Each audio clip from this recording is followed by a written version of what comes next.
So Tulsidas lived in Benares, Varanasi, and he was sitting on the banks of the Ganges River, the Ganga, and he was longing, not just for a vision of Ram, but he was longing to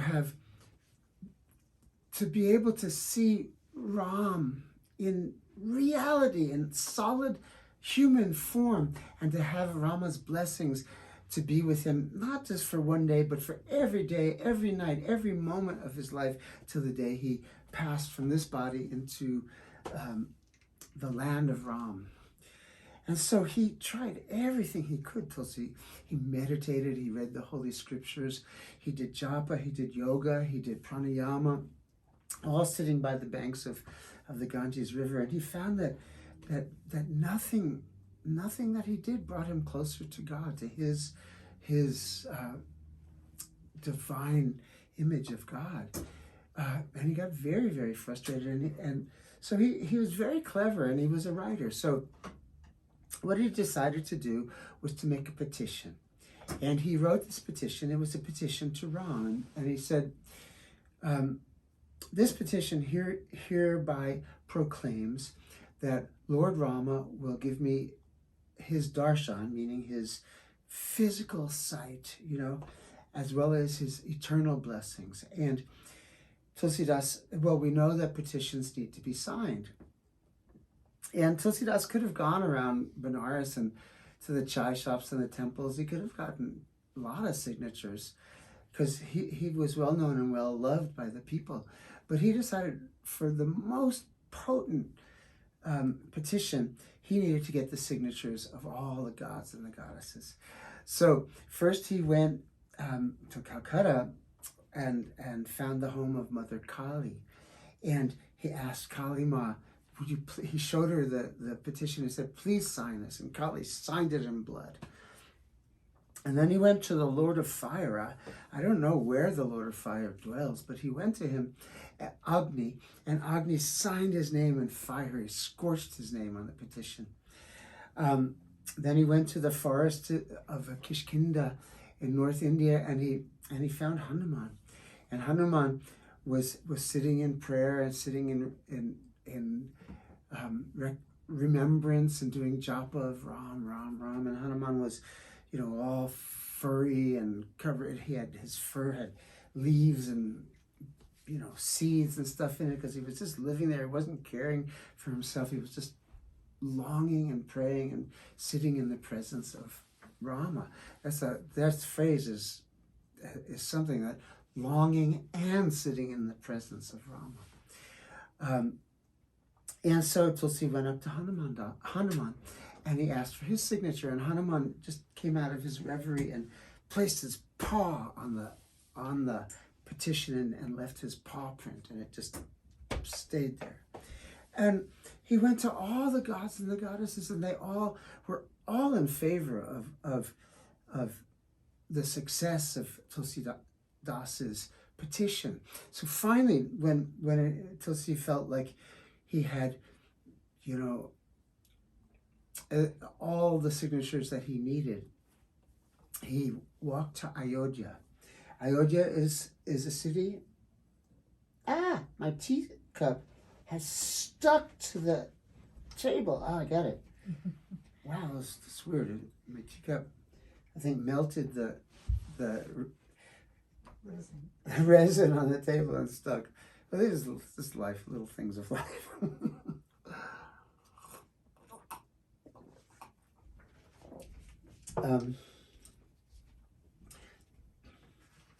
So he walked to Ayodhya. Now, Ayodhya is a city in North India, and it is the historic city where Rama and Sita and and their whole family had the kingdom. Now, there's earthly Ayodhya and there's heavenly Ayodhya. We all know that in earthly Ayodhya, there's over the last century been a lot of strife. But when one has the eyes to see, one sees the parallel universe. So Tulsidas walked to Ayodhya, and he saw heavenly Ayodhya. And he saw, sitting in this huge courtyard. He saw Rama sitting on his throne, a jewel-encrusted throne, and sitting beside him on her jewel-encrusted throne was Mother Sita. Rama's brother, Lakshman, was fanning the divine couple, and at their feet was Hanuman, and Hanuman was massaging Rama's feet. The effulgence, the blue effulgence of Rama mixed with the golden effulgence of Sita was blinding to Tulsidas. He was approaching from quite a distance, and he realized he was having the vision, the darshan that he wanted, but he couldn't barely keep his eyes open because it was so bright. And plus, he was rather shy. He was approaching the divine couple, the divine mother and the divine father, so to speak, of the universe, with a simple request. And he started to feel, oh my God, am I just being selfish? Will they laugh at me? Oh, should I not have done this? He was having all the self-doubts that we humans so often experience. But nonetheless, he walked forward very slowly, and averting his eyes, he stepped like several paces away from Rama.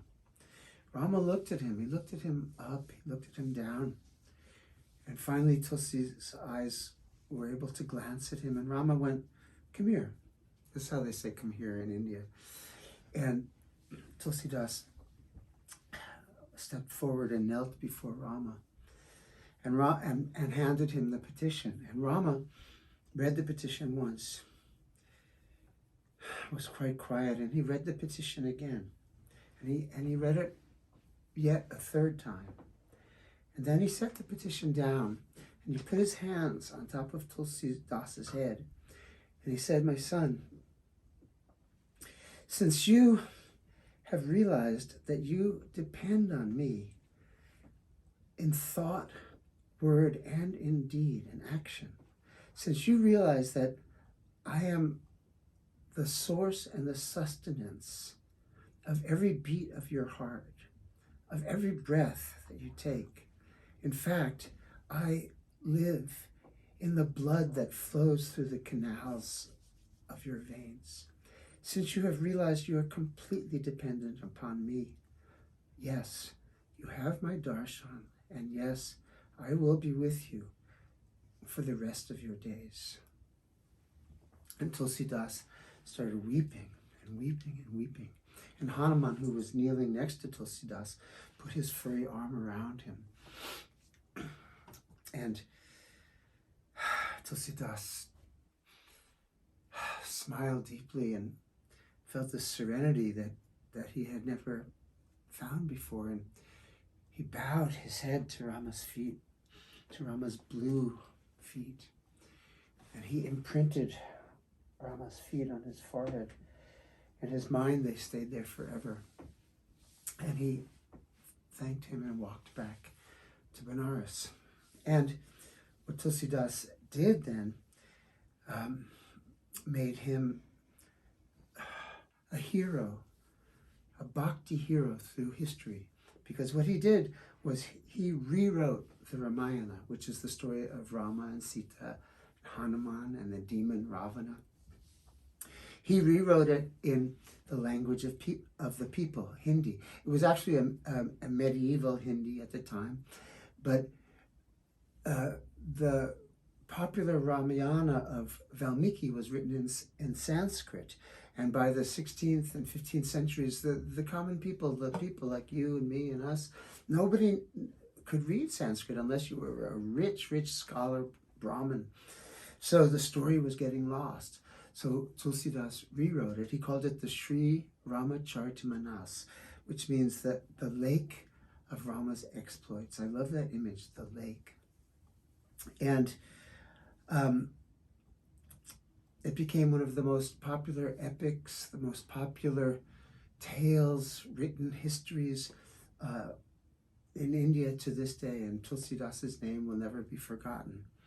Tulsidas wrote many songs and he wrote many books, and each and every one of them is filled with emotion and filled with human, human feeling.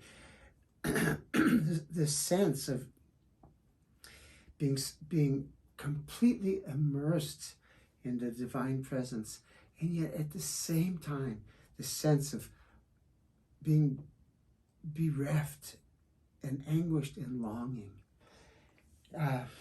And we called the third episode of this Kirtan camp Love and Longing. And it's something that I speak of a lot, but it's not something that I could define, because it's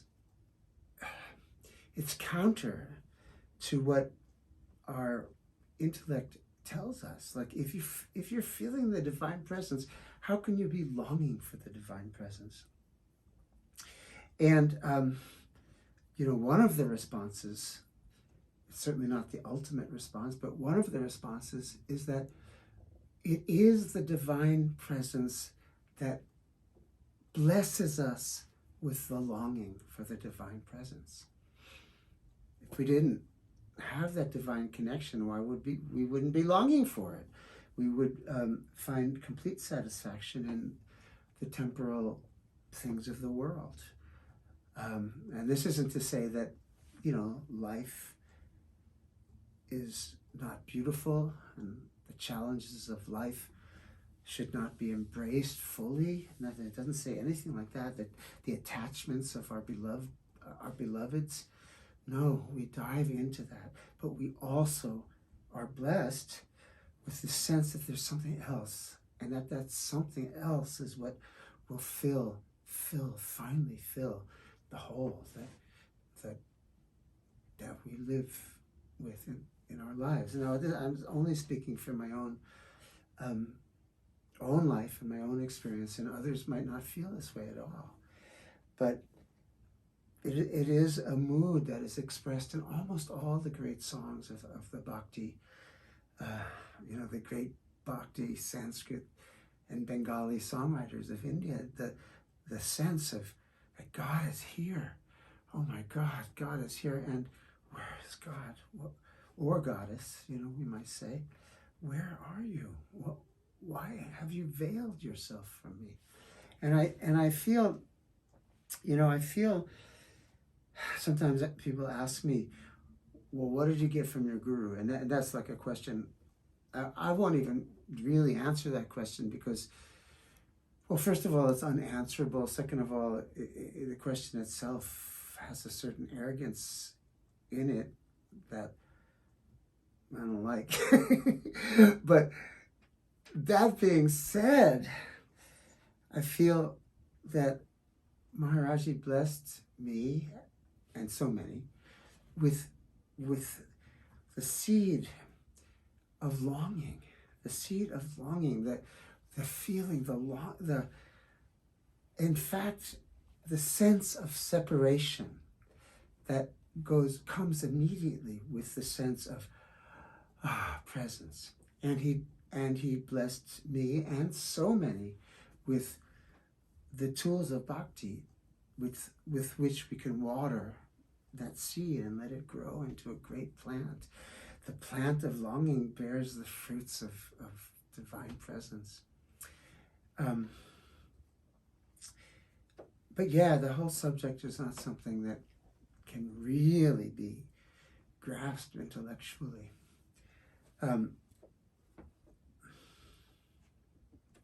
And the story of Tulsi is so profound, the story I told, in the understanding of bhakti. Now, there are many spiritual traditions from all over the world, and also particularly from India, that emphasize the will, the power of the will, the power to concentrate, the power to do practices, the power to make vows, to make commitments, to do penance. And these traditions are venerable. But in the bhakti tradition, we come around to a place where, my will wow, I got about as far as I was going to get with my self-will. Now I need your will. I need to somehow, if I can't understand it, at least I can feel it and surrender to your will. Because on my own strength, I just get more of me, more of my own ego.